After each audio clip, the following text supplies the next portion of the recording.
एकीकडे तरुणांना नोकऱ्या मिळत नाहीये, नियुक्त्या होत नाहीये, नियुक्त्या झाल्या तरी त्या रखडल्या जात आहेत. मात्र सरकारनं आता नवीन धोरण आणलंय आणि त्याचाच आता विरोध होताना दिसतोय. जे अधिकारी निवृत्त आहेत त्यांना आता कंत्राटी पद्धतीनं कामात रुजू करण्यात यावं आणि 65 वर्षापर्यंत जर त्यांची इच्छा असेल तर त्यांना काम करायला लावावं, असं एक नवीन धोरण सरकारनं आणलंय. मात्र या धोरणाला आता तरुणांचा असू देत किंवा काही संघटनांचा विरोध होताना दिसतोय. एवढंच नाही तर याचा सगळा परिणाम तरुणांवर होणार आहे. जे तरुण स्वतःचं स्वप्न रंगवतात, नोकरी पाण्यासाठी अभ्यास करतात, शासकीय सेवेत जाण्यासाठी रात्रंदिवस एक करतात. मात्र असे काही निर्णय सरकार घेतात आणि त्यामुळे त्यांच्या या सगळ्या प्रयत्नांवर कुठेतरी पाणी फिरल्यासारखं होतं. माझ्यासोबत हे सगळे पुण्यातले तरुण आहेत जे MPSC UPSCचा अभ्यास करतायत आणि सरकारी सेवेत रुजू होण्याचं स्वप्न बघतायत आणि यांच्या सरकारनं घेतलेल्या या निर्णयामुळं त्यांचं हे स्वप्न कुठेतरी भंग होऊ शकतं का, किंवा त्यांच्या या सगळ्या वाटचालीसाठी कुठेतरी कात्री लागू शकतं का, असे अनेक प्रश्न उपस्थित होत आहेत. याच सगळ्यांसोबत चर्चा करून नेमकं काय यांचं म्हणणं आहे हे आपण जाणून घेणार आहोत. तुमचं सगळ्यांचं ABP माझामध्ये आधी स्वागत आहे. सरकारनं हा निर्णय घेतला आहे, निवृत्त अधिकाऱ्यांना पुन्हा एकदा कंत्राटी पद्धतीने घेण्यात येणार. काय तुमची आत्ता नेमकी प्रतिक्रिया आहे? मूळ म्हणजे सर्वप्रथम मी ह्या निर्णयाचा निषेध करतो. सर्व स्पर्धा परीक्षा विद्यार्थ्यांचा याला विरोध असेल.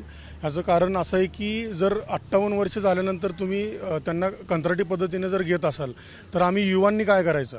आणि मुळात प्रश्न असा आहे, एकतर पदभरती होत नाही आहे, त्यातनं वेळेचं त्यामध्ये बंधन नाही आहे, वर्षानुवर्षे पदभरती होत आहेत आणि कुठंतरी आमचं वय पण वाढत चाललेलं आहे आणि पदभरती होताना कुठं तर पदांना कात्री लागते आणि त्यातून असा जर निर्णय होत असेल तर भविष्यात पदभरती होणारच नाही आहे, नोकर भरती होणारच नाही आहे.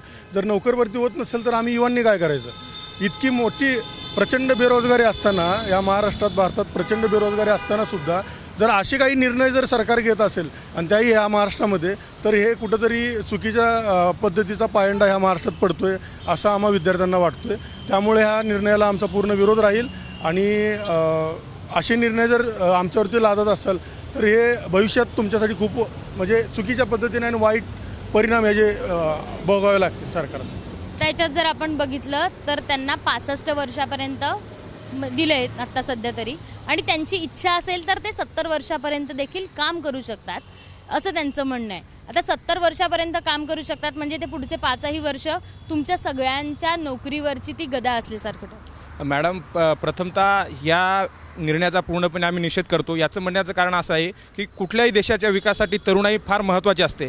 या ठिकाणी तरुणाईला डावलण्याचा प्रयत्न करते शासन आणि ही कंत्राटी भरती हे काही सक्षम पर्याय आहे का? देशामध्ये आणि राज्यामध्ये प्रचंड स्वरूपामध्ये बेरोजगारी वाढत आहे.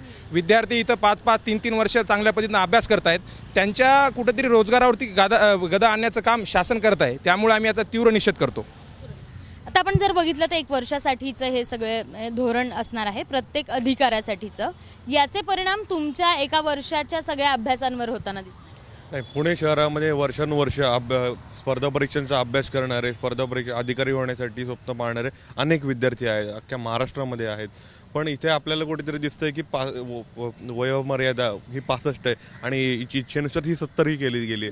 जर प्रशासनाला एवढंच त्यांचं म्हणजे हे करायचं असेल तर त्यांना त्यांच्या अनुभवाचा योग्य ते उपयोग करून त्यांना कुठल्या तरी त्यांच्या विभागातल्या सल्लागार समितीत नियुक्त करावं आणि या गोष्टीचा पुनर्विचार करण्यात यावा, जेणेकरून नवीन विद्यार्थ्यांना, होतकरू विद्यार्थ्यांनाही अधिकारी होण्याची संधी मिळेल आणि ज्यांना स्वतःचं कर्तृत्व दाखवण्याची संधी मिळेल. त्यासोबत अजून काही विद्यार्थी आहे जे वर्षानुवर्ष अभ्यास करतायत, परीक्षेसाठी प्रयत्न करतायत. किती वर्ष झाले दादा तू अभ्यास करतो? आम्ही 2-3 वर्ष झालं तयारी करतोच आहे.